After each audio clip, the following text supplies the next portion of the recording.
Mi esposa me miró a los ojos delante de todos y dijo, encontré a alguien con éxito de verdad. Yo no respondí de inmediato. Tomé un sorbo de mi vaso, la miré tranquilo y dije, qué bien por ti. Ella sonrió. Su nuevo novio sonrió. Algunos colegas alrededor sonrieron también, con esa incomodidad de quien no sabe si reírse o mirar hacia otro lado. Nadie en esa parrillada de fin de año sabía lo que yo sabía. Nadie sabía lo que estaba a punto de pasar cuando ese mismo hombre, minutos después, sacara su teléfono para buscar al nuevo CEO de la empresa y mostrarle el perfil a un colega. Pero voy a contarles todo desde el principio, porque esta historia no empieza esa noche. Empieza 2 años antes, cuando Rebeca hizo las maletas, cerró la puerta de nuestro departamento y me dijo que yo nunca iba a llegar a ningún lado. Y durante mucho tiempo, pareció que tenía razón. Yo tenía 43 años cuando ella se fue. Tenía una pequeña consultora que apenas cubría los gastos, un departamento de alquiler en un barrio tranquilo de Buenos Aires, y una idea que nadie todavía tomaba en serio. Ni mis clientes, ni mis conocidos, ni la mujer con la que había compartido casi 4 años de mi vida. Rebeca era coordinadora de operaciones en Distribuidora Centenario, una empresa mediana de logística con presencia en 4 provincias. Ganaba bien, tenía estabilidad, y llevaba años esperando que yo alcanzara algo parecido a lo que ella consideraba éxito real. Un cargo importante, un salario fijo alto, un título que sonara bien en una conversación de cena. Lo que yo tenía no sonaba bien en ninguna conversación. La consultora se llamaba MC Estrategia y en ese entonces tenía 2 clientes fijos y algunos proyectos esporádicos. Trabajaba desde casa, facturaba lo justo, y pasaba la mayor parte del tiempo desarrollando un modelo de análisis logístico que creía que podía transformar la forma en que las empresas medianas gestionaban su cadena de distribución. Rebeca lo escuchó tantas veces que dejó de escucharlo. Para ella era el discurso de un hombre que se refugiaba en proyectos imaginarios para no enfrentar que simplemente no tenía lo que hacía falta. Un martes de marzo, sin pelea grande, sin drama exagerado, me dijo que se iba. Que necesitaba a alguien que estuviera al mismo nivel que ella. Que la vida no podía seguir esperando que yo despegara. Que lo había intentado, pero que había un límite para cuánto tiempo una persona podía apostar por alguien que no apostaba por sí mismo. Me lo dijo con calma. Eso fue lo más duro. No lo dijo con rabia, no lo dijo llorando. Lo dijo con la serenidad de alguien que ya tomó la decisión hace mucho tiempo y solo está ejecutando el último paso. Recogió sus cosas en 3 días. Se fue un viernes por la tarde. Y yo me quedé en ese departamento con el silencio, con la consultora, y con la idea que nadie todavía tomaba en serio. Pasaron los meses. César, mi socio y el único que nunca dejó de creer en lo que estábamos construyendo, me llamaba cada semana. A veces para hablar de trabajo, a veces solo para hablar. Él había sido mi compañero desde los tiempos de la universidad, el tipo de persona que cuando todo el mundo dice que algo no va a funcionar, te mira y dice, sigamos. Sin discursos, sin promesas vacías. Solo constancia. Y la constancia, con el tiempo, empieza a dar forma a las cosas. El modelo logístico que yo llevaba años desarrollando empezó a tener resultados concretos. Un cliente mediano lo implementó y redujo sus costos de distribución en un 32% en 6 meses. Otro cliente lo usó para reorganizar su red de proveedores y aumentó su margen operativo de una forma que ninguno de sus directivos había logrado en 5 años de gestión tradicional. Los números hablaban solos. Y cuando los números hablan solos, las personas empiezan a escuchar. En 18 meses, MC Estrategia dejó de ser una consultora pequeña para convertirse en una empresa de tecnología aplicada a logística con 2 empleados, 3 inversores privados y contratos activos con empresas en Argentina, Chile y Colombia. La valoración inicial que le habíamos puesto al proyecto cuando nadie nos tomaba en serio era de $200.000. Para finales de ese año, habíamos cerrado una ronda de inversión de $1.400.000 y teníamos conversaciones avanzadas con fondos que querían entrar en la siguiente ronda. Y entonces llegó la oportunidad que cambió todo. Distribuidora Centenario, la empresa donde Rebeca trabajaba, llevaba 2 años con problemas serios de gestión interna, pérdidas en su cadena logística, rotación alta de personal, contratos que se caían. El dueño original, un hombre mayor que había fundado la empresa hacía 30 años, estaba buscando salida. Quería vender, pero quería vender bien, a alguien que entendiera el negocio y pudiera realmente transformarlo en lugar de desarmarlo. César me mandó el prospecto un lunes a las 7 de la mañana con un solo mensaje: lee esto. Lo leí. Lo analicé. Pasé 3 semanas haciendo due diligence con nuestro equipo. Y al final de esas 3 semanas, presentamos una oferta. La oferta fue aceptada. Por $2.300.000, yo me convertí en el nuevo dueño y CEO de Distribuidora Centenario. La misma empresa donde Rebeca trabajaba como coordinadora de operaciones. La misma empresa que había reservado ese salón en Palermo para la parrillada de fin de año. La misma empresa donde, esa noche de diciembre, ella iba a mirarme a los ojos delante de todos y decirme que había encontrado a alguien con éxito de verdad. Yo todavía no había anunciado el cambio de conducción de manera pública. Solo el equipo directivo lo sabía. La comunicación formal estaba programada para la primera semana de enero.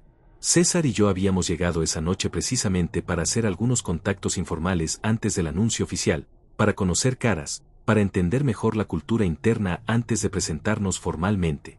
Nadie en ese salón, salvo el equipo directivo, sabía quién era yo. Rebeca tampoco.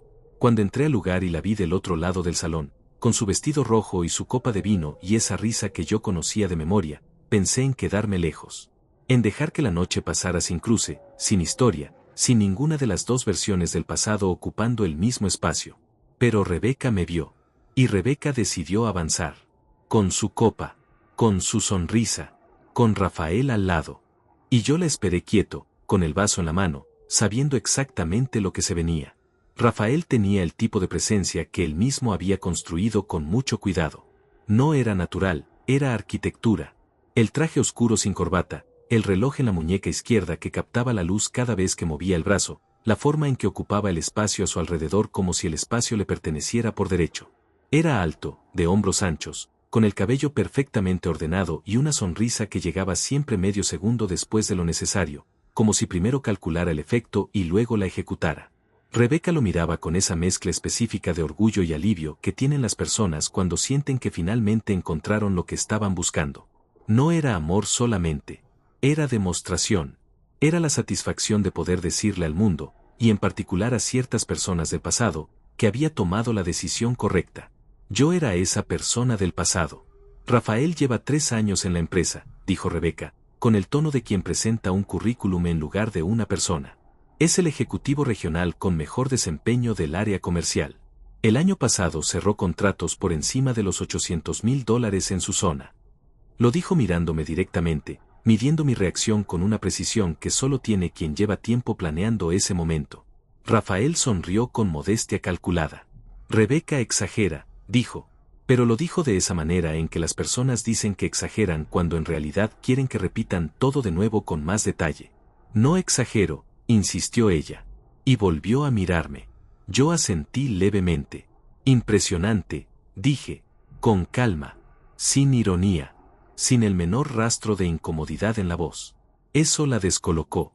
Ella esperaba otra cosa. Esperaba que yo preguntara más, que me interesara, que de alguna manera mostrara que los números me afectaban, que la comparación funcionara. Pero cuando alguien responde con calma genuina y no con calma fingida, es muy difícil saber qué hacer a continuación. César, a mi lado, seguía con su bebida en la mano mirando el ambiente general con una expresión completamente neutra. Lo conocía suficientemente bien como para saber que por dentro estaba disfrutando cada segundo de esto. Rafael decidió que era su turno. Se inclinó levemente hacia mí con esa familiaridad de los hombres que confunden confianza con invasión de espacio y dijo, ¿y vos qué haces, Miguel? Rebeca me contó que tenés una consultora, ¿verdad? Lo dijo bien. Con el tono exacto de quien sabe que la respuesta no va a ser impresionante y ya está preparando la reacción condescendiente. Algo en el área de logística, respondí. Ah. Una sola sílaba. Pero esa sílaba contenía todo un universo de condescendencia elegante. Interesante. ¿Trabajás con empresas grandes o más bien con pymes? Con las que necesitan ayuda, dije. Él sonrió. Rebeca sonrió. Uno de los colegas que estaba cerca y había empezado a escuchar sin disimulo también sonrió, aunque no estaba del todo seguro de por qué. Claro, dijo Rafael. El mercado de consultoría para pymes es bastante competitivo, ¿no? Mucha gente ofreciendo más o menos lo mismo. Debe ser difícil diferenciarse. Lo dijo con el tono de quien está dando un consejo genuino, pero el contenido era otra cosa completamente. Era una reducción. Era tomar lo que yo hacía, envolverlo en algo pequeño y devolverlo con una sonrisa. A veces, respondí. Silencio breve. Rebeca lo aprovechó. Miguel siempre fue muy constante, dijo. Y eligió esa palabra con mucho cuidado. Constante. No brillante, no ambicioso, no exitoso. Constante. Como quien describe a alguien que aparece todos los días pero nunca llega a ningún lado. Eso se valora, agregó, con una sonrisa que era casi maternal. Como si me estuviera dando una palmada en la cabeza. Yo la miré un momento. Gracias, dije. Nada más. Ella esperó. Él esperó. El colega de al lado esperó. Y yo simplemente no continué. Tomé un sorbo de mi agua, miré hacia la parrilla donde los mozos estaban acomodando las bandejas de carne, y dejé que el silencio ocupara el espacio que ellos querían llenar con mi incomodidad. Fue César quien suavizó el momento, no porque necesitara hacerlo, sino porque le pareció divertido estirar la conversación un poco más. ¿Hace cuánto están juntos?, preguntó, dirigiéndose a Rebeca con una sonrisa genuina y despreocupada. Casi un año, respondió ella, y en su voz había un orgullo que no intentaba disimular. Qué bien, dijo César. Y lo dijo con tanta naturalidad que era imposible saber si era sincero o no. Eso también era un arte. Rafael aprovechó la apertura para hablar de sí mismo, que era claramente lo que más le gustaba hacer. Contó que había entrado distribuidora Centenario 4 años atrás como vendedor senior y que en menos de 18 meses había escalado al puesto regional. Que su zona había crecido un 40% bajo su gestión. Que tenía conversaciones avanzadas con la dirección para asumir un rol nacional a partir del año siguiente. Que había hecho un posgrado en administración de empresas en una universidad privada de prestigio. Que tenía contactos en el sector que le abrían puertas que a otros les tomaban años abrir. Lo contó todo con esa fluidez de quien lo ha repetido muchas veces y sabe exactamente en qué momentos hacer pausa para que el impacto sea mayor. Era bueno en eso. Había que reconocerlo. Yo lo escuché. Asentí en los momentos correctos. No pregunté nada que pudiera interpretarse como interés genuino ni como provocación. Solo escuché. Y eso, paradójicamente, lo hizo hablar más. Porque las personas que necesitan demostrar quiénes son no saben qué hacer con alguien que los escucha sin reaccionar. Entonces suben la apuesta. Agregan más datos, más logros, más cifras. Intentan encontrar el punto donde el otro finalmente muestre algo, admiración o envidia, lo que sea, con tal de confirmar que el mensaje llegó. El mensaje llegó. Simplemente no produjo lo que él esperaba. En algún momento de la noche nos separamos. Rafael fue a saludar a unos colegas del área comercial. Rebeca se quedó un momento más, con su copa casi vacía, mirándome con una expresión que no era exactamente arrepentimiento pero tampoco era la satisfacción completa que había planeado. ¿Estás bien?, me preguntó. Y esa pregunta era otra trampa. Porque si decía que sí con demasiado entusiasmo parecía defensivo, y si decía que sí con frialdad parecía herido. Muy bien, respondí. Con calma. Con la misma calma de siempre. Ella asintió despacio. Me alegra, dijo. Y se fue hacia donde estaba Rafael. César esperó a que se alejara lo suficiente y luego se giró hacia mí con una expresión que mezclaba diversión con algo más serio. ¿Cuándo se entera?, preguntó en voz baja. Cuando alguien lo googlee, respondí. Él sonrió. Va a ser una noche larga. Nos movimos hacia otra parte del salón. La parrilla ya estaba lista y los mozos empezaban a circular con las bandejas. El ambiente se había relajado, la gente había tomado suficiente vino como para que las conversaciones fueran más ruidosas y menos cuidadas. Yo me senté en una de las mesas laterales con César y con dos directivos del área de operaciones que ya sabían quién era yo y que habían tenido la delicadeza de no mencionarlo en ningún momento de la noche. Eran Andrés, jefe de operaciones, y Hortensia, directora financiera. Los dos me recibieron con la naturalidad de quien ya ha procesado el cambio y está listo para trabajar. Hortensia en particular tenía esa energía tranquila de las personas que han visto muchos cambios en una empresa y saben distinguir cuáles van a mejorar las cosas y cuáles no. La cena avanzó. El ruido del salón subió. Las conversaciones se mezclaban, los brindis empezaban a sonar desde distintas mesas. Alguien había conectado un parlante con música más movida y algunos empleados jóvenes habían despejado un espacio para bailar cerca de la barra. Yo comía tranquilo, hablaba con Andrés sobre algunos aspectos operativos que quería revisar en enero, escuchaba a Hortensia describir los cuellos de botella financieros más urgentes. Era exactamente la conversación que había venido a tener esa noche. Informal, sin agenda oficial, sin PowerPoints, solo información real dicha por personas que conocían la empresa por dentro. Y entonces escuché la voz de Rafael. No porque estuviera cerca, sino porque Rafael tenía el tipo de voz que sube cuando quiere que le escuchen, y en ese momento quería que lo escucharan. Estaba a 2 mesas de distancia, con un grupo de colegas del área comercial, y tenía el teléfono en la mano. Che, ¿vieron que ya confirmaron quién es el nuevo CEO?, dijo. Lo acabo de ver en LinkedIn. Mira. El teléfono pasó de mano en mano. Primero fue un colega del área comercial, uno de esos hombres jóvenes que asienten antes de terminar de leer porque quieren parecer que procesan rápido. Luego fue una mujer de cabello corto que trabajaba en administración y que llevaba toda la noche en la misma mesa. Luego fue otro hombre que yo no reconocía. Y en cada par de manos que sostenía ese teléfono, había una pausa. Una pausa pequeña, de 2 o 3 segundos, que era exactamente el tiempo que le tomaba a cada persona conectar la foto de la pantalla con la cara que estaba sentada a 2 mesas de distancia. Rafael todavía no había hecho esa conexión. Estaba mirando hacia otro lado cuando el teléfono volvió a sus manos. Estaba diciendo algo sobre los objetivos del año siguiente, sobre su proyección al rol nacional, sobre una reunión que tenía agendada para la segunda semana de enero con la nueva conducción. Lo decía con esa energía de quien está en la cima de su momento y lo sabe. Fue Rebeca quien vio la pantalla primero. Estaba sentada al lado de Rafael, con su tercera copa de vino en la mano, y cuando el teléfono quedó sobre la mesa entre los dos, ella lo miró por reflejo. Solo un segundo. Pero ese segundo fue suficiente. La vi desde donde estaba yo. Vi el momento exacto en que su cerebro procesó la información. Vi cómo la expresión de su cara hizo ese recorrido específico que va de la confusión al reconocimiento y del reconocimiento a algo que no tenía nombre todavía pero que era profundo y silencioso como una grieta que se abre despacio en el piso. Me miró. Yo estaba comiendo tranquilo, con el tenedor en la mano, escuchando a Andrés hablar sobre la reorganización del depósito central. No hice nada especial cuando nuestras miradas se cruzaron. No sonreí, no asentí, no levanté el vaso. Solo sostuve la mirada un momento y luego volví a mirar a Andrés como si nada hubiera pasado. Porque para mí, en ese momento, nada extraordinario estaba pasando. Rebeca tocó el brazo de Rafael. Él interrumpió lo que estaba diciendo y la miró. Ella señaló la pantalla con un gesto pequeño, casi imperceptible. Rafael bajó la vista. La pausa que siguió fue diferente a las otras. Fue más larga. Fue de esas pausas que tienen peso propio, que ocupan el aire de una manera distinta. Luego Rafael levantó la vista y me buscó entre las mesas. Cuando me encontró, se quedó quieto. Yo lo miré con la misma calma con la que había mirado todo esa noche.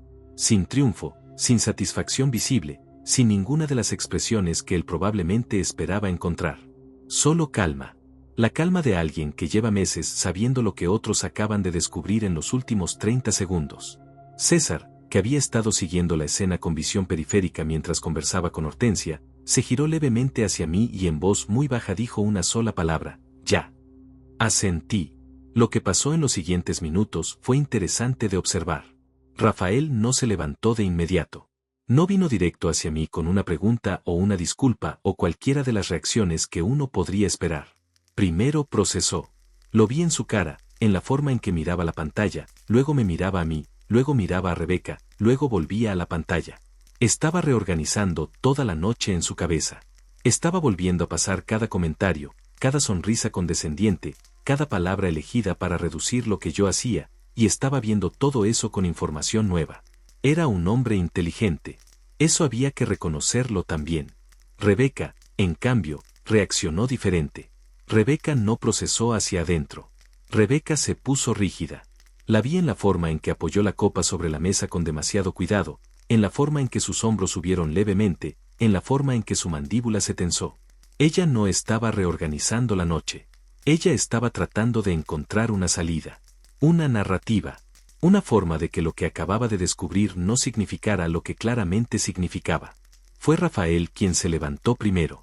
Caminó hacia nuestra mesa con pasos medidos, con esa compostura de quien sabe que cometió un error pero no va a mostrar que lo sabe hasta tener más información. Se detuvo a mi lado, extendió la mano y dijo: Miguel, perdón, creo que no me presenté correctamente antes. Yo le estreché la mano. No hay problema, dije. Acabo de ver en LinkedIn. Hizo una pausa. ¿Sos el nuevo CEO de Centenario? Sí, respondí. Sin drama. Sin pausa teatral. Solo la confirmación directa de un hecho. El silencio que siguió fue de los que se sienten en el pecho. Andrés y Hortensia, que habían seguido la conversación sin intervenir, miraban sus platos con una discreción que era casi perfecta. César miraba hacia la parrilla con una expresión completamente neutral que yo conocía muy bien y que significaba que estaba usando toda su concentración para no sonreír. Rafael recuperó la compostura con bastante rapidez. Hay que reconocerle eso. Qué bueno conocerte formalmente entonces, dijo. Tengo muchas ganas de hablar sobre los planes para el área comercial. Creo que hay un potencial enorme que todavía no se ha explotado del todo. Seguro, dije. En enero organizamos las reuniones de equipo. Perfecto. Asintió. Sonrió. Una sonrisa diferente a todas las del principio de la noche. Esta no era de superioridad. Esta era de recalibración. Bueno, nos vemos entonces. Se fue de vuelta a su mesa. Me giré hacia César. Él me miró. Ninguno de los dos dijo nada durante unos segundos. Luego Hortensia, sin levantar la vista del plato, dijo en voz muy baja, eso estuvo bien manejado. César finalmente sonrió. Solo un poco. Solo lo necesario. Yo volví a mi cena. Lo que me interesaba observar ahora era a Rebeca. Porque Rafael había procesado la situación con la lógica de un ejecutivo que entiende que acaba de quedar en una posición incómoda frente a su nuevo jefe indirecto y necesita corregir el rumbo. Eso era manejable. Eso era predecible. Rafael iba a ser profesional porque le convenía serlo. Rebeca era diferente. Rebeca no tenía esa ecuanimidad. Rebeca había construido toda una narrativa sobre quién era yo y quién era ella, sobre quién había tomado la decisión correcta y quién se había quedado atrás. Esa narrativa no era solo una historia que le contaba a otros. Era una historia que se contaba a sí misma. Y cuando una historia que uno se cuenta a sí mismo se rompe en público, la reacción no es racional. Es visceral. La observé desde lejos durante los siguientes 20 minutos. Vi que hablaba poco. Vi que tomaba su copa con más frecuencia de lo habitual. Vi que en un momento Rafael le dijo algo en voz baja y ella respondió con un movimiento de cabeza cortante, de esos que no admiten continuación. Vi que una colega se acercó a su mesa y que Rebeca sonrió, pero que la sonrisa no llegaba a los ojos. Era el final de la noche más largo que ella había tenido en mucho tiempo. Cerca de las 11, cuando el evento empezaba a desinflarse y la gente comenzaba a despedirse, Rebeca se levantó sola y caminó hacia la barra. Se apoyó en el mostrador con su copa y miró hacia ningún lado en particular con esa expresión de quien necesita 2 minutos sin que nadie le hable. César me miró. Yo negué con la cabeza levemente. No era el momento de acercarme. No había nada que necesitara decirse esa noche. Todo lo que tenía que decirse ya había sido dicho sin palabras, con información y con silencio, que son las dos formas más contundentes de comunicación que existen. Me despedí de Andrés y de Hortensia. Estreché manos, intercambié algunos comentarios sobre la primera semana de enero, confirmé horarios. Todo tranquilo, todo normal, todo con la cadencia de personas que tienen trabajo por hacer y están enfocadas en hacerlo bien.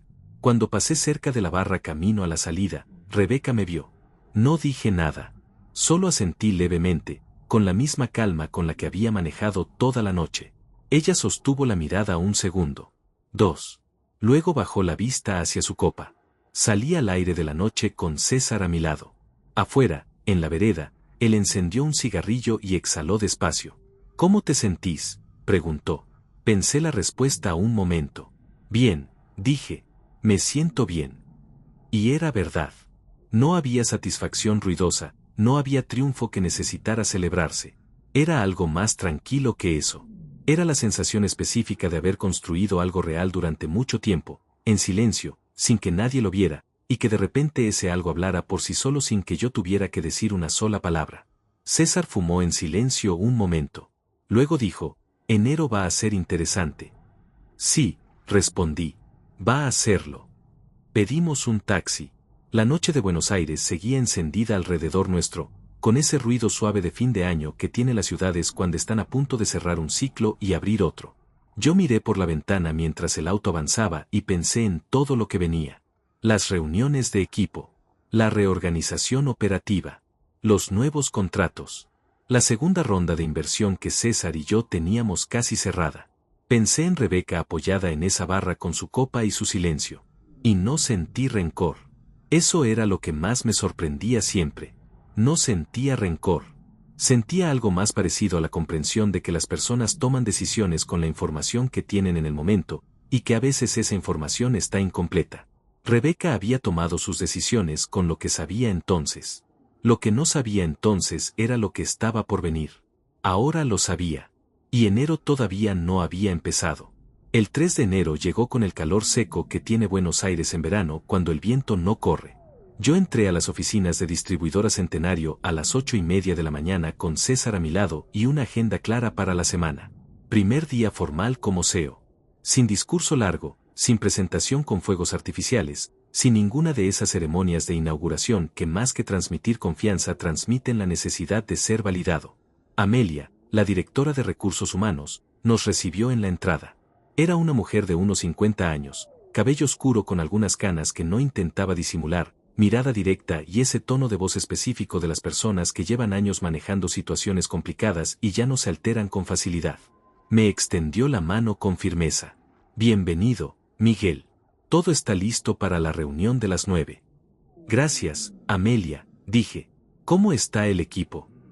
Ella hizo una pausa breve. Expectante, respondió.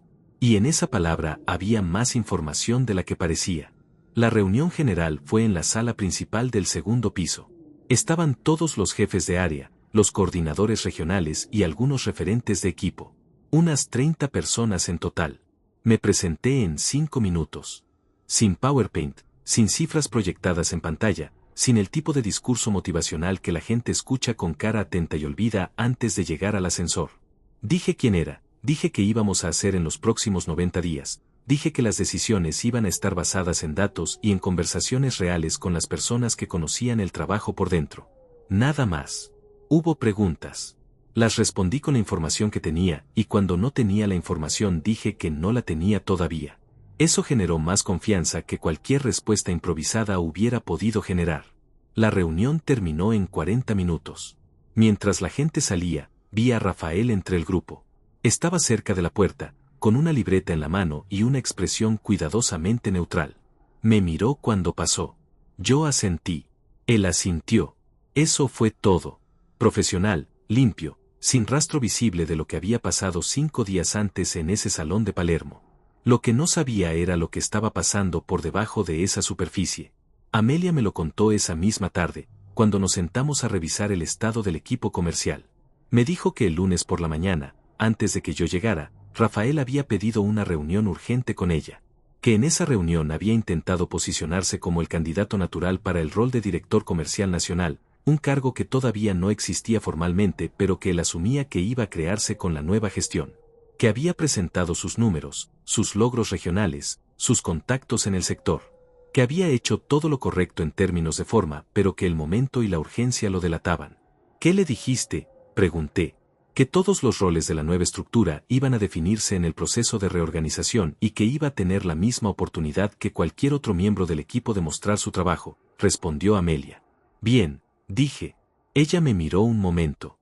¿Sabes que tiene una relación con Rebeca Suárez, la coordinadora de operaciones del área central? Lo sé, dije.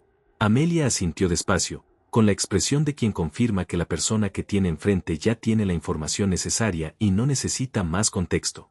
Solo quería que lo supieras, dijo. Gracias. Esa primera semana avanzó con la cadencia de las semanas de trabajo real. Reuniones 1 a 1 con cada jefe de área. Revisión de los números del último trimestre. Visita al depósito central en la zona sur, donde Andrés me mostró en persona los cuellos de botella que había descrito en la parrillada de fin de año. El problema era exactamente lo que yo había diagnosticado desde afuera: rutas de distribución mal optimizadas, software desactualizado, procesos manuales donde había que meter tecnología. Era, paradójicamente, exactamente el tipo de problema que MC Estrategia llevaba años resolviendo para otras empresas. El jueves de esa semana, Rebeca me mandó un mensaje. No a través de ningún canal oficial de la empresa. Me mandó un mensaje directo al teléfono, al número que tenía guardado de cuando estábamos juntos y que yo nunca le había pedido que borrara porque nunca había tenido razón para hacerlo. El mensaje decía: Hola Miguel. Sé que la situación es rara. Solo quería decirte que me alegra que te esté yendo bien. En serio. Y si en algún momento querés tomar un café y hablar sin presiones, yo estoy. Sin drama. Lo leí 2 veces. Era un mensaje bien escrito. Tenía el tono exacto que necesitaba tener para no parecer ni desesperado ni calculador. Era el tipo de mensaje que una persona inteligente escribe cuando quiere abrir una puerta sin que parezca que está abriendo una puerta. Lo que decía en la superficie era una cosa. Lo que decía por debajo era otra. No respondí ese día. No respondí al día siguiente tampoco. El lunes de la semana siguiente, cuando ya llevaba 10 días en el cargo, Rebeca pidió una reunión formal a través de Amelia. Solicitó una evaluación de su posición dentro de la nueva estructura. Era un pedido completamente legítimo, el tipo de pedido que cualquier empleado podía hacer en un proceso de reorganización, y Amelia me lo transmitió con la neutralidad profesional que la caracterizaba. Le dije a Amelia que coordinara la reunión para la semana siguiente y que la manejara ella directamente como parte del proceso general de evaluación de equipo. Amelia asintió. ¿Querés estar presente? No, dije. Es tu área. Ella lo entendió perfectamente. La reunión entre Amelia y Rebeca duró 40 minutos. Amelia me hizo un resumen esa misma tarde. Rebeca había preguntado por posibilidades de ascenso dentro de la nueva estructura. Había mencionado sus años en la empresa, su conocimiento de los procesos operativos, su relación con los equipos de campo. Todo válido, todo real. Pero en algún momento de la reunión, casi al final, había mencionado que conocía al CEO personalmente y que creía que eso podía ser relevante para evaluar su perfil. Amelia le había respondido que las evaluaciones de la nueva gestión se basaban exclusivamente en desempeño y en alineación con los objetivos del nuevo plan estratégico. Rebeca no había dicho nada más después de eso. Cuando Amelia me contó ese detalle, lo registré sin hacer comentarios. Pero lo registré. Porque hay una diferencia enorme entre una persona que busca crecer dentro de una empresa por sus propios méritos y una persona que empieza a usar el nombre de otra persona como moneda de cambio. Esa diferencia no siempre es visible en el primer intento, pero siempre se vuelve visible con el tiempo. César me llamó esa noche. Le conté lo que había pasado con Rebeca en términos generales. Él escuchó sin interrumpir y cuando terminé dijo, ¿cuánto tiempo le das antes de que escale? Pensé un momento. 2 semanas, dije. Yo digo 1, respondió él. Ninguno de los dos apostaba con malicia. Era simplemente el reconocimiento de un patrón que los dos habíamos visto antes en distintos contextos. Las personas que no obtienen lo que quieren a través de canales directos no suelen quedarse quietas. Buscan otro ángulo. Siempre hay otro ángulo. Lo que yo no sabía todavía era cuál iba a ser el ángulo de Rebeca. Lo que sí sabía era que cualquiera que fuera, no iba a cambiar nada de lo que ya estaba construido. Porque lo que está construido sobre trabajo real y decisiones concretas no se derrumba con conversaciones, con mensajes, con reuniones o con ninguna de las maniobras que las personas usan cuando sienten que el terreno se les está escapando de las manos. Esa noche cerré la computadora tarde, cerca de las 11. La oficina estaba vacía y en silencio. Desde la ventana del piso 4 se veían las luces de la avenida y el movimiento tranquilo de un martes de verano en Buenos Aires. Pensé en todo lo que faltaba por hacer. En los procesos que había que rediseñar, en los contratos que había que renegociar, en el equipo que había que consolidar. Era mucho trabajo. Era exactamente el tipo de trabajo que me gustaba hacer. Me puse el saco, apagué la luz y salí. Enero recién empezaba. César tenía razón. Fue una semana, no 2. El miércoles de la segunda semana de enero, Amelia golpeó la puerta de mi oficina a las 10 de la mañana con una expresión que yo ya empezaba a reconocer. Era la expresión de alguien que tiene información que no pidió tener y que ahora tiene que transmitirla de manera profesional sin que parezca que está disfrutando ni que está incómoda. Era una expresión de equilibrio muy específico. Se sentó frente a mí y puso el teléfono sobre el escritorio con la pantalla hacia arriba. Era una captura de pantalla de una publicación en LinkedIn. La había hecho Rebeca. La publicación tenía 2 días y decía, más o menos, lo siguiente, que estaba en un proceso de búsqueda activa de nuevas oportunidades, que llevaba años en el área de operaciones logísticas y que tenía experiencia sólida en gestión de equipos y procesos de distribución. Hasta ahí, todo normal. Cualquier persona puede buscar trabajo. Eso no era lo que Amelia había venido a mostrarme. Lo que Amelia había venido a mostrarme estaba en los comentarios. En uno de los comentarios, Rebeca había respondido a alguien que le preguntaba por qué buscaba cambios si llevaba años en la misma empresa. Y ella había escrito, con todas las letras, Los cambios de conducción a veces traen situaciones personales complicadas. No siempre es fácil trabajar cerca de alguien con quien tenés historia. Prefiero ser profesional y buscar otro ambiente. El comentario tenía 47 likes. Lo leí 2 veces. Luego lo leí una tercera vez para asegurarme de que estaba leyendo exactamente lo que creía que estaba leyendo. Era inteligente. Había que reconocerlo. No decía nada explícito. No mencionaba nombres. No hacía ninguna acusación directa. Pero insinuaba exactamente lo suficiente como para que cualquier persona que lo leyera pudiera construir la narrativa que quisiera. Situaciones personales complicadas. Historia. Ambiente. Todo cuidadosamente vago, todo cuidadosamente cargado. Levanté la vista hacia Amelia. ¿Cuántas personas de la empresa lo vieron? Las que tienen LinkedIn, respondió. Que son bastantes. Asentí despacio. ¿Querés que haga algo?, preguntó ella. Pensé un momento. No, dije. Por ahora no. Amelia recogió el teléfono y se levantó. Antes de salir se detuvo en la puerta. Miguel, solo para que lo sepas. El equipo directivo está completamente alineado con la nueva gestión. Lo que pueda circular en redes no cambia eso. Lo sé, dije. Gracias, Amelia. Cuando se fue, me quedé un momento mirando el escritorio. Llamé a César. Le conté lo del comentario. Él escuchó en silencio y cuando terminé hizo una pausa larga antes de hablar. ¿Querés que nuestro abogado le eche un vistazo?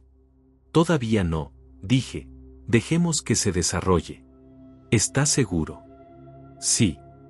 César conocía mi forma de manejar las cosas. Sabía que yo no reaccionaba en caliente. Sabía que prefería observar el patrón completo antes de actuar, porque actuar sobre el primer movimiento de alguien casi siempre es un error.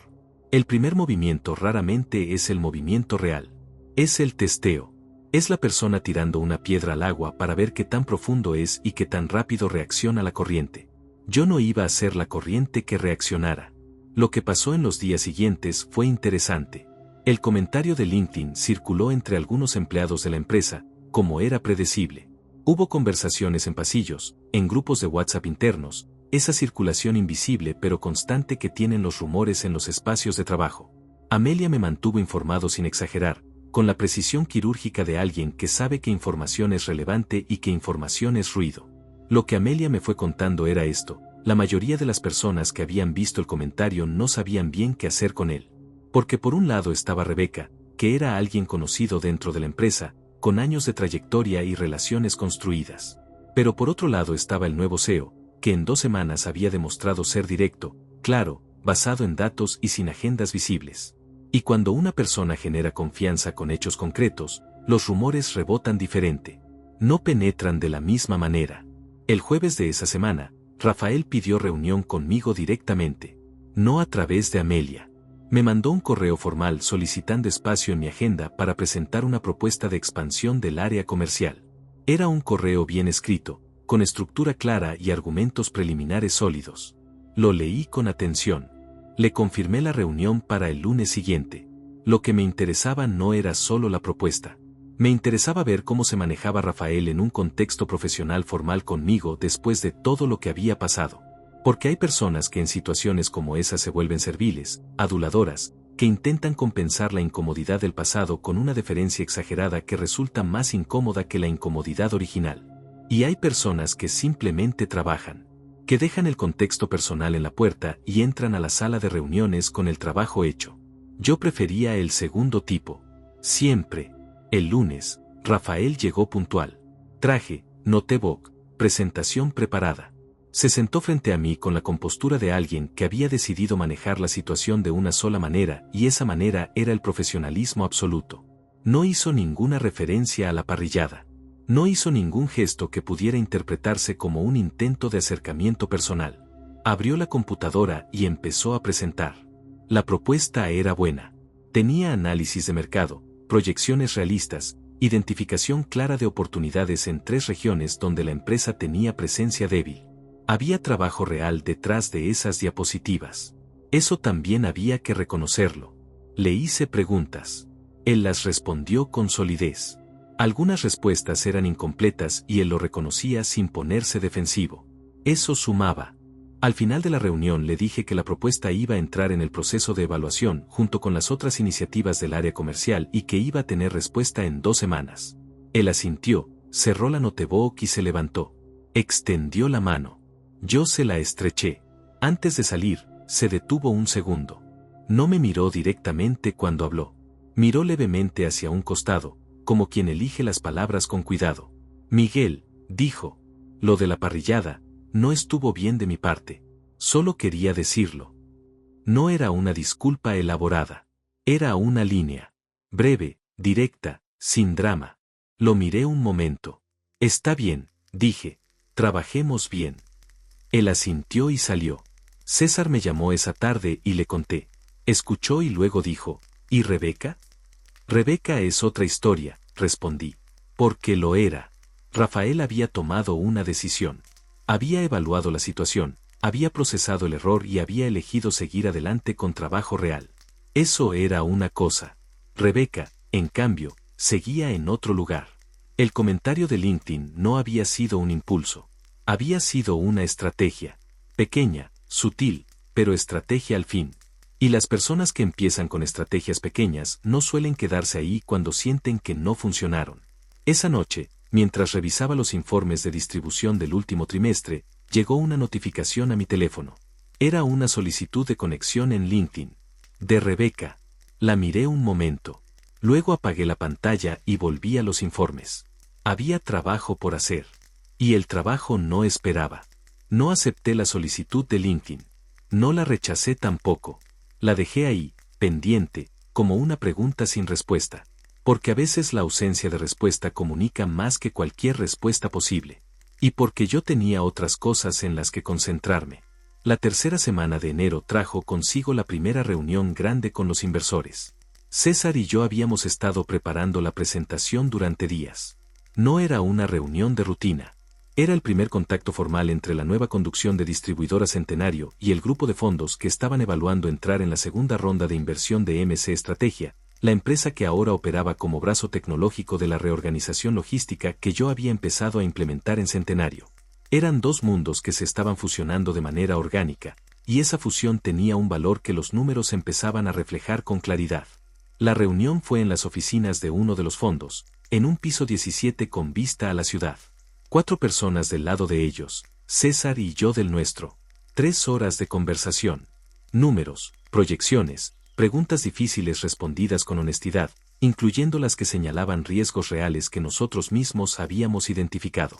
Cuando uno nombra sus propios riesgos antes de que el otro los encuentre, cambia completamente la dinámica de la confianza. Al final de las 3 horas, el socio principal del fondo se recostó levemente en su silla y dijo, nos interesa seguir. La semana que viene les mandamos la propuesta formal. César y yo salimos al ascensor sin decir nada. Cuando las puertas se cerraron, él exhaló despacio y dijo, ahí está. Ahí está, repetí. Era una ronda que podía llegar a los $2.800.000 si todo cerraba bien. Eso cambiaría la escala de lo que podíamos hacer en los próximos 18 meses de manera significativa. Esa noche, cuando llegué al departamento, tenía 3 mensajes sin leer.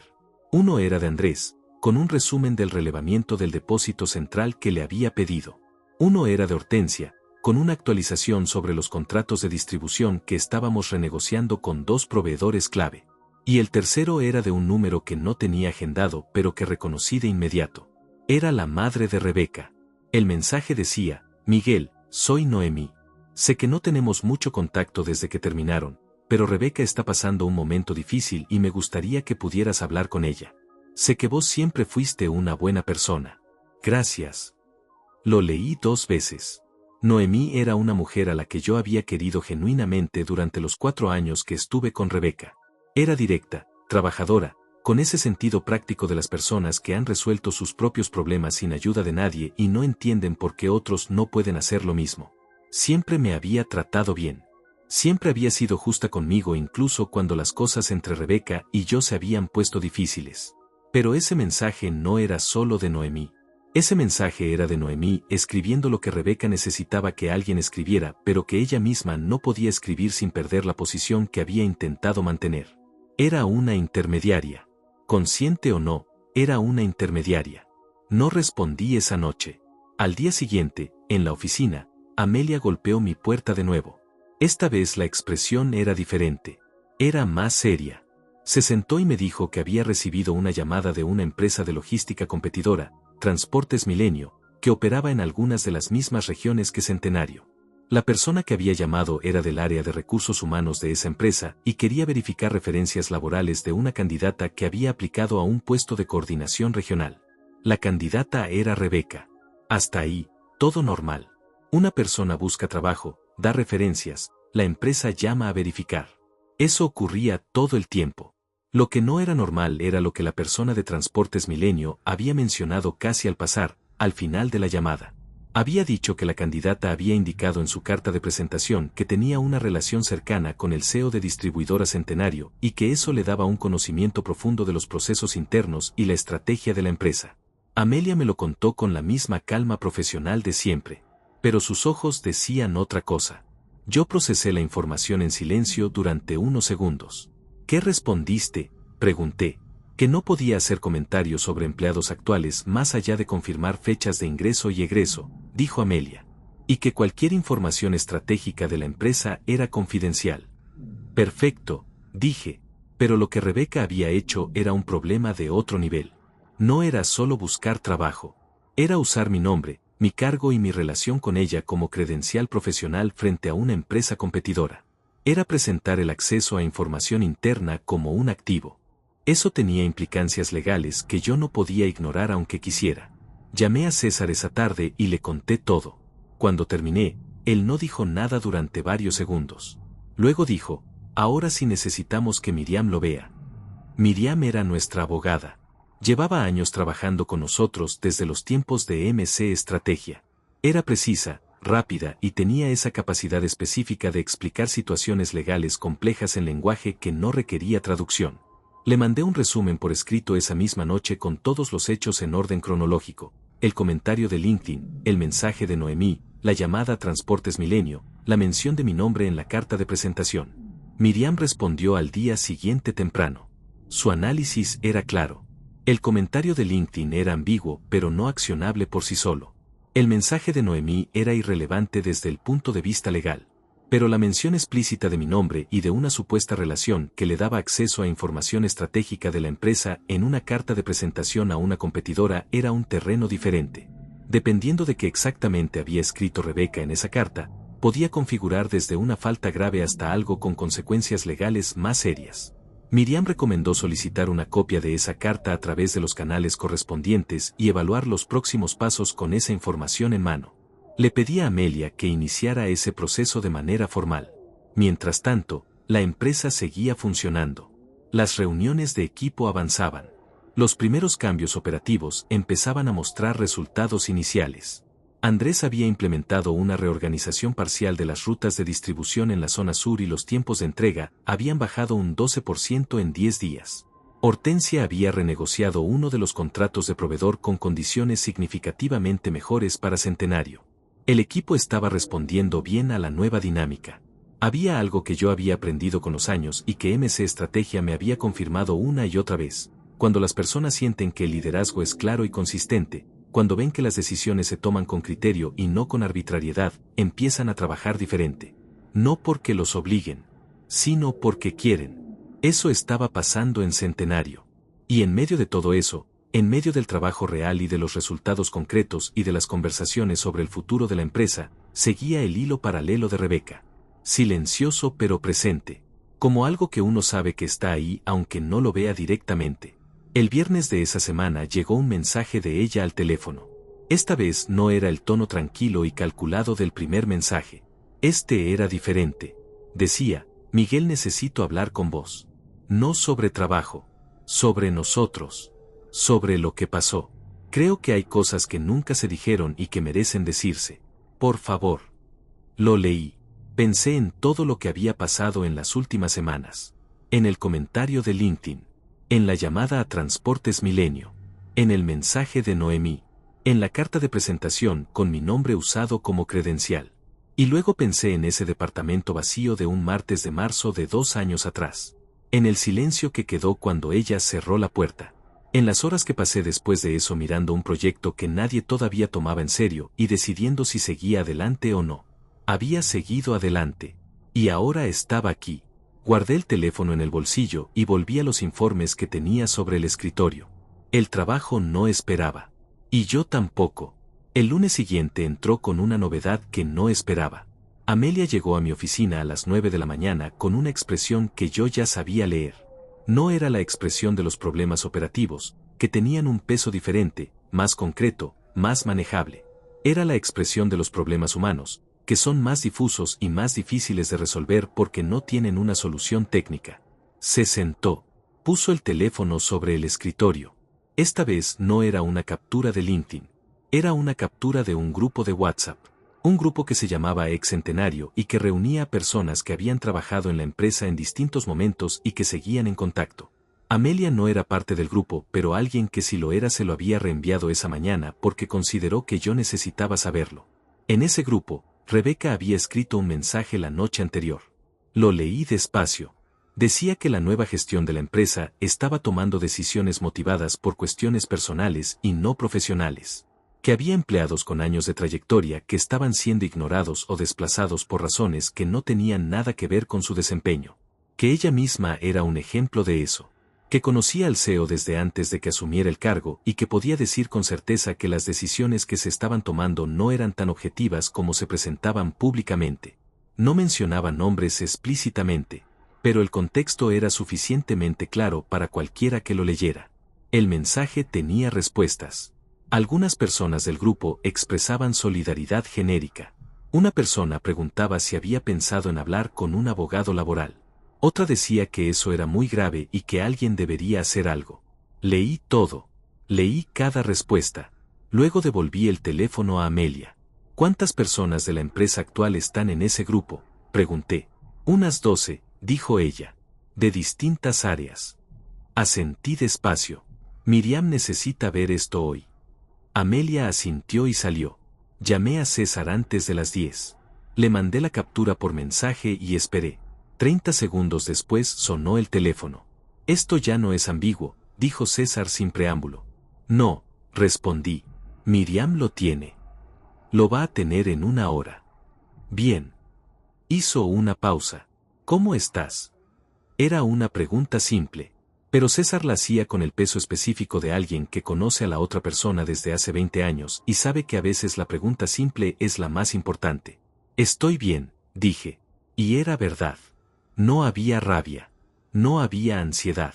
Había algo más parecido a la claridad fría de quien ve una situación desarrollarse exactamente como anticipó y sabe lo que tiene que hacer. Miriam llamó esa tarde. Había revisado todo, el comentario de LinkedIn, la carta de presentación a Transportes Milenio, el mensaje en el grupo de WhatsApp. Su análisis era directo. El conjunto de acciones configuraba un patrón que podía sostener una demanda por daño reputacional, dependiendo de lo que dijera exactamente la carta de presentación que todavía estábamos esperando obtener formalmente, potencialmente algo más relacionado con divulgación de información confidencial. Pero Miriam también dijo algo más.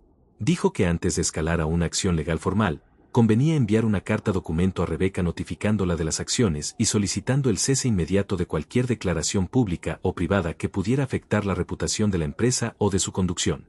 Eso servía a dos propósitos. Establecía un registro formal de que la situación había sido notificada, y muchas veces era suficiente para detener el comportamiento sin necesidad de ir más lejos. Le dije que procediera con la carta documento. Esa noche, mientras revisaba los números de la primera evaluación mensual de la reorganización operativa, César me mandó un mensaje. Decía solo, ¿viste LinkedIn? Entré a la aplicación. Rebeca había publicado algo nuevo. Esta vez no era un comentario en un post ajeno.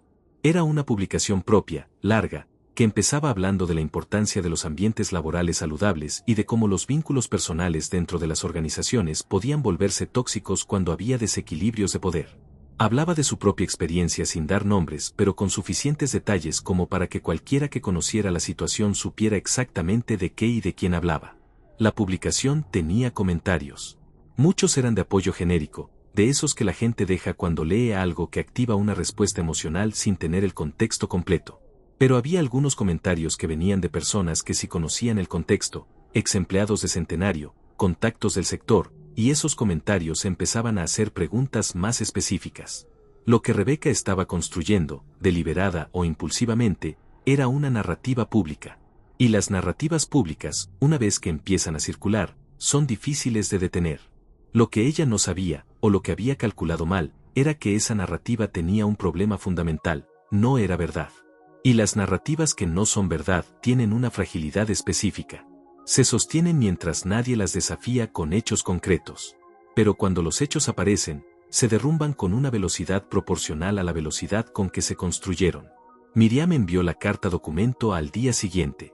Lo que pasó en las siguientes 48 horas fue algo que yo no había anticipado completamente, aunque en retrospectiva tenía sentido. Rafael me llamó. No al teléfono de la empresa. Al personal. Lo que significaba que tenía ese número desde antes. Probablemente se lo había pedido a Rebeca en algún momento. Atendí. Miguel, dijo. Su voz tenía una tensión que no había estado en la reunión del lunes anterior. Necesito hablar con vos. Sobre Rebeca. Sobre lo que está pasando. Te escucho, dije. Hubo una pausa. Luego dijo, no estoy de acuerdo con lo que está haciendo. Quiero que lo sepas. Lo hablé con ella y no llegamos a ningún lado. Pero yo no tengo nada que ver con esas publicaciones ni con lo que le dijo a esa empresa competidora. Nada. Lo escuché sin interrumpir. Entiendo, dije cuando terminó. ¿Eso afecta mi posición en la empresa?, preguntó. Directo. Sin rodeos. Eso lo respetaba. Tu posición en la empresa depende de tu trabajo, respondí. Lo que haga Rebeca es responsabilidad de Rebeca. Silencio breve. Luego, gracias. Rafael, agregué antes de que cortara. La propuesta comercial que presentaste la semana pasada. Vamos a incorporar 2 de los 3 ejes que propusiste en el plan del primer trimestre. Te manda los detalles Amelia esta semana. Otra pausa. Más larga esta vez. Bien, dijo. Gracias. Cortó. César, cuando le conté, dijo, interesante. Sí, respondí. Creo que la relación entre ellos está más complicada de lo que parece. ¿Te sorprende? Pensé un momento. No, dije. No me sorprende. Porque había algo que yo había entendido desde la parrillada de fin de año, desde el momento en que vi a Rebeca presentar a Rafael con el tono de quien muestra un trofeo. Las relaciones que se construyen sobre la necesidad de demostrarle algo a alguien del pasado tienen una fragilidad inherente. Funcionan mientras la demostración funciona. Pero cuando la demostración se complica, cuando el contexto cambia y la narrativa se rompe, lo que queda debajo no siempre es suficiente para sostener lo que se construyó encima. Rafael lo estaba viendo. Y había tomado una decisión. La carta documento llegó a Rebeca ese mismo día. Lo que pasara después dependía de ella. La carta documento produjo silencio. No de inmediato. Las primeras horas después de que Rebeca la recibió fueron de actividad visible. Amelia me informó que Rebeca había pedido salir antes del horario laboral ese día con una excusa de salud. Que había estado en su escritorio durante la mañana con el teléfono en la mano más tiempo de lo habitual. Que 2 colegas cercanas a ella habían tenido conversaciones cortas y en voz baja que habían terminado con expresiones serias. El grupo de WhatsApp de exempleados también tuvo movimiento. Alguien que seguía el hilo me lo hizo saber. Rebeca había escrito un mensaje breve diciendo que necesitaba tomarse un tiempo y que no iba a seguir hablando del tema por ese medio. Sin explicación adicional. Sin el tono dramático de los mensajes anteriores. La publicación de LinkedIn seguía activa, pero dejó de recibir respuestas nuevas. El silencio era una señal. No de resolución, sino de recalibración. Era el silencio de alguien que acaba de entender que las acciones tienen consecuencias concretas y que está evaluando cuáles son sus opciones reales. Miriam me llamó al día siguiente para confirmar que la carta había sido entregada y recibida formalmente. Me dijo que teníamos un plazo de 10 días para ver si había alguna respuesta legal de la otra parte o si simplemente cesaba el comportamiento. Me recomendó no hacer ningún movimiento adicional durante ese periodo a menos que apareciera algo nuevo. Le dije que así lo haríamos. La empresa, mientras tanto, seguía su curso. Y el curso era bueno. A finales de la tercera semana de enero, los números de la reorganización parcial que habíamos implementado en la zona sur empezaban a mostrar resultados que superaban las proyecciones iniciales. Los tiempos de entrega habían bajado un 17%. El índice de devoluciones por error logístico había caído casi a la mitad. Hortensia me presentó un análisis que mostraba que si esos resultados se sostenían durante 90 días y se replicaban en las otras zonas, el ahorro operativo anual podía superar los $300,000. Andrés estaba entusiasmado. Era de esos hombres que llevan años sabiendo exactamente qué está fallando en los procesos que manejan y que solo necesitan que alguien les dé las herramientas y el espacio para corregirlo. Cuando eso ocurre, la energía que liberan es considerable. Lo veía en la forma en que llegaba temprano, en la forma en que sus informes eran cada vez más detallados y más propositivos, en la forma en que su equipo respondía a su nuevo ritmo. El fondo de inversión mandó la propuesta formal esa semana. César y yo nos sentamos con Miriam una tarde para revisar los términos. La propuesta era de $2,600,000 por un 23% de participación en MC Estrategia, con opciones de expansión en una ronda posterior. Era un número sólido. No era el máximo que habíamos proyectado en el escenario optimista, pero era real, estaba sobre la mesa y tenía condiciones que nosotros podíamos aceptar sin comprometer el control operativo de lo que habíamos construido. Pasamos 3 días negociando algunos términos secundarios. Al final de esa semana, firmamos. César abrió una botella de vino en la oficina esa noche, cuando ya todos se habían ido. Solo nosotros dos, con los vasos sobre el escritorio y la ciudad iluminada afuera de la ventana. No fue una celebración ruidosa. Era más bien el momento tranquilo de dos personas que han trabajado mucho tiempo hacia algo y que cuando ese algo finalmente ocurre no necesitan fuegos artificiales para entender lo que significa. ¿Te acordás cuando Rebeca dijo que eras constante?, dijo César después de un rato. Me reí. Fue una risa genuina, de las que salen solas. Me acuerdo, dije. Resulta que la constancia sirve. Resulta que sí. Brindamos. Bebimos en silencio un momento. Luego César dijo, ¿qué va a pasar con ella? Sabía que se refería a Rebeca.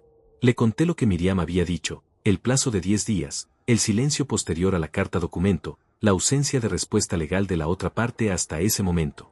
Le dije que la publicación de LinkedIn seguía activa pero sin nueva actividad. Le dije que Rafael había estado trabajando con normalidad durante toda la semana, profesional, enfocado, sin ningún indicio visible de que lo que pasaba en su vida personal estuviera afectando su desempeño. César escuchó todo. Luego dijo, ¿y vos cómo estás con todo esto? ¿En serio? Era la segunda vez que me hacía esa pregunta en pocas semanas. Y las 2 veces la hacía de la misma manera, con ese tono específico que no busca una respuesta automática sino una respuesta real. Pensé antes de responder. Estoy bien, dije. Genuinamente bien. No hay rencor. No hay satisfacción de ese tipo que uno siente cuando alguien cae y uno quería que cayera. No es eso. Hice una pausa. Es más raro que eso. Es como ver que algo que tenías muy claro por dentro finalmente se vuelve visible por fuera. Y eso no genera euforia. Genera algo más tranquilo. César me miró un momento. Luego asintió. Eso es madurez, dijo. O cansancio, respondí. Se rió. Las 2 cosas no se excluyen. El plazo de 10 días que Miriam había establecido terminó sin respuesta legal de Rebeca. La publicación de LinkedIn desapareció al 8º día. Sin explicación, sin post adicional, sin nada. Simplemente dejó de estar. El grupo de WhatsApp de exempleados también se había calmado completamente. Amelia me informó que Rebeca había pedido una reunión con recursos humanos para explorar la posibilidad de una desvinculación voluntaria con acuerdo. Amelia me lo comunicó con su habitual precisión. ¿Cómo querés que lo manejemos? Con los mismos términos que cualquier otra desvinculación voluntaria dentro del proceso de reorganización, respondí. Nada especial en ningún sentido. Ella asintió. Entendido. El acuerdo se cerró esa misma semana. Rebeca se desvincularía de Distribuidora Centenario a finales de febrero, con una liquidación estándar y sin ninguna cláusula adicional de ningún tipo. Era una salida limpia. Para todos. Lo que pasó después lo supe por terceros, como suelen saberse estas cosas. Rafael y Rebeca terminaron la relación a mediados de febrero. No hubo drama público, o si lo hubo no llegó a mis oídos de manera directa. Lo que sí llegó fue un comentario de Andrés, dicho al pasar en una conversación sobre otra cosa completamente, que mencionó que Rafael andaba solo en el estacionamiento por las mañanas y que parecía más concentrado que antes, de ese modo que tienen las personas cuando han simplificado su vida y el espacio mental liberado se convierte en energía de trabajo. No pregunté más detalles. No era mi área. Lo que sí era mi área era lo que estaba construyendo. Y lo que estaba construyendo avanzaba con una solidez que me llenaba de algo que no era orgullo exactamente, sino algo más parecido a la confirmación de que las decisiones que había tomado en los momentos más difíciles habían sido las correctas. Una tarde de esa semana, mientras revisaba los contratos nuevos con Hortensia, recibí un mensaje de Noemí. Era breve. Decía: Miguel, solo quería pedirte disculpas por haberte contactado el mes pasado. No era mi lugar. Te deseo lo mejor de verdad. Lo leí. Pensé un momento en Noemí, en esa mujer directa y trabajadora que había querido genuinamente y que había actuado desde un lugar de preocupación por su hija aunque el método no hubiera sido el correcto. Le respondí: no hay nada que disculpar, Noemí. Cuídese. Guardé el teléfono y volví a los contratos.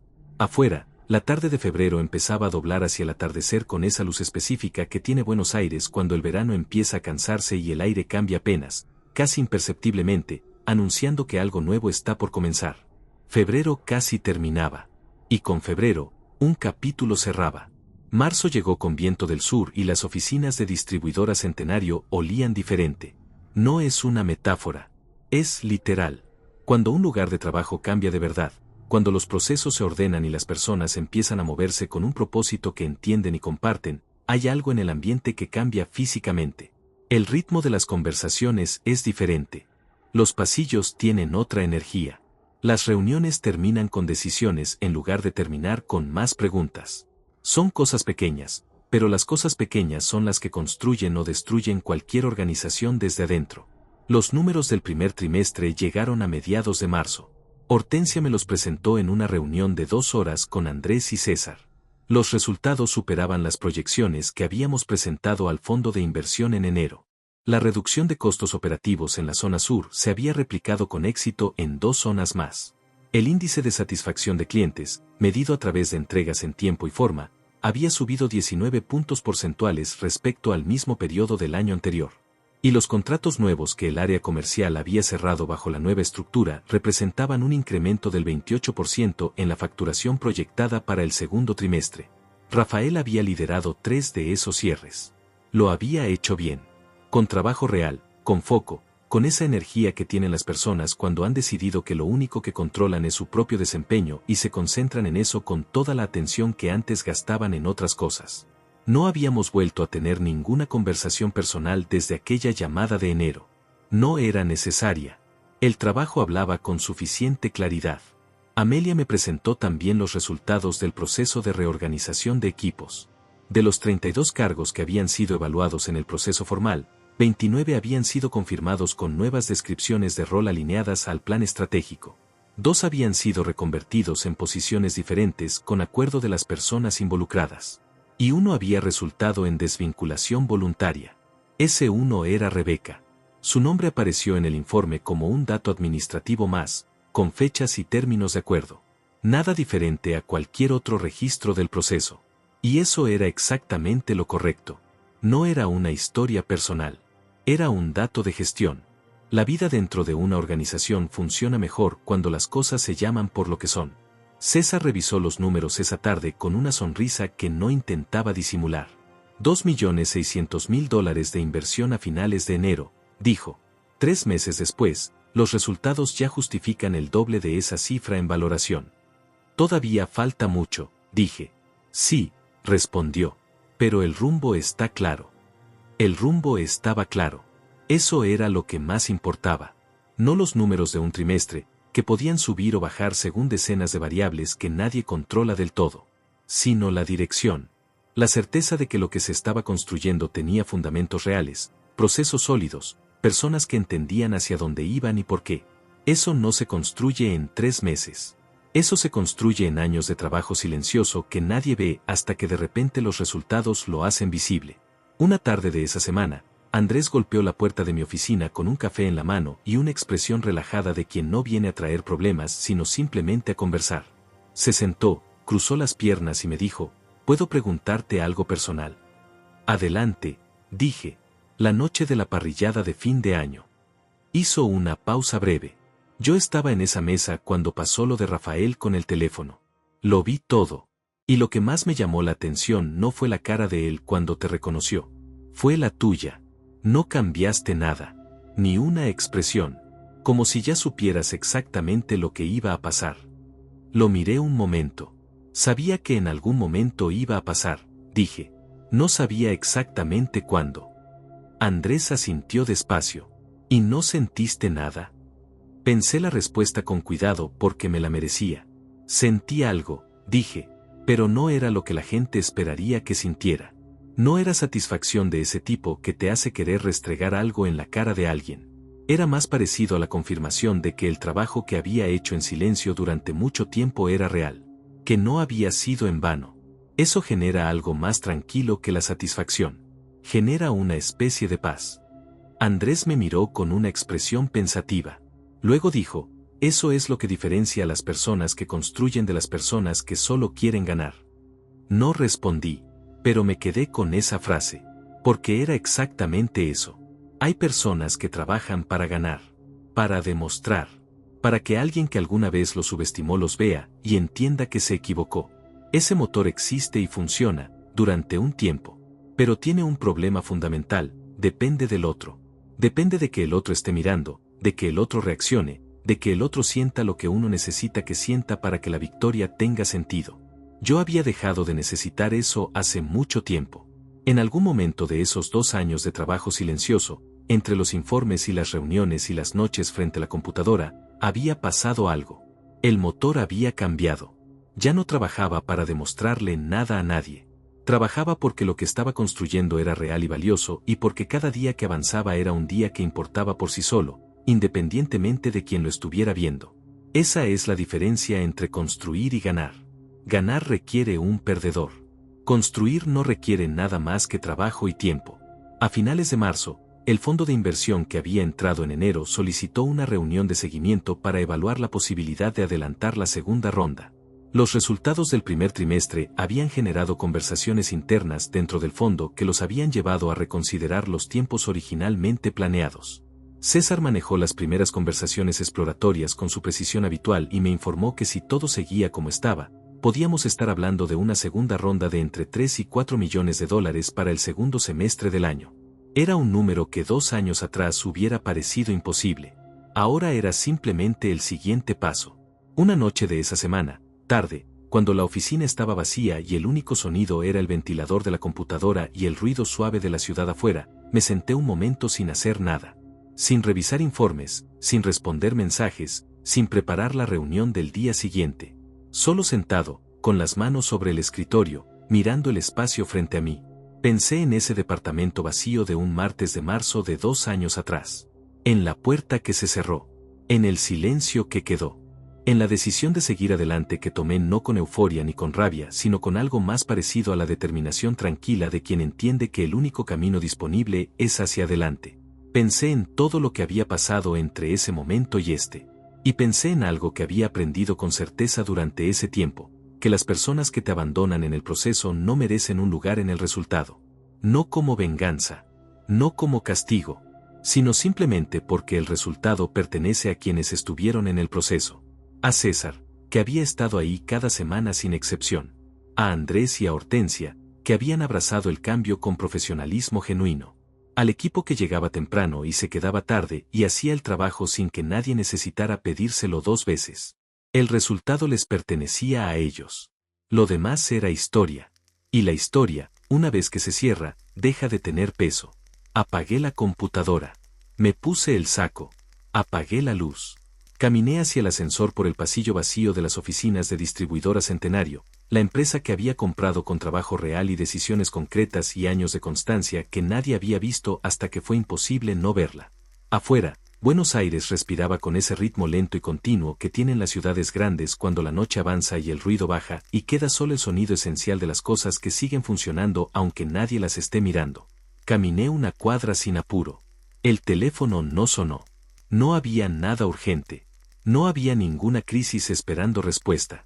Solo la noche, y el trabajo bien hecho, y el día siguiente por delante. A veces eso es todo lo que hace falta. Y a veces eso es exactamente suficiente.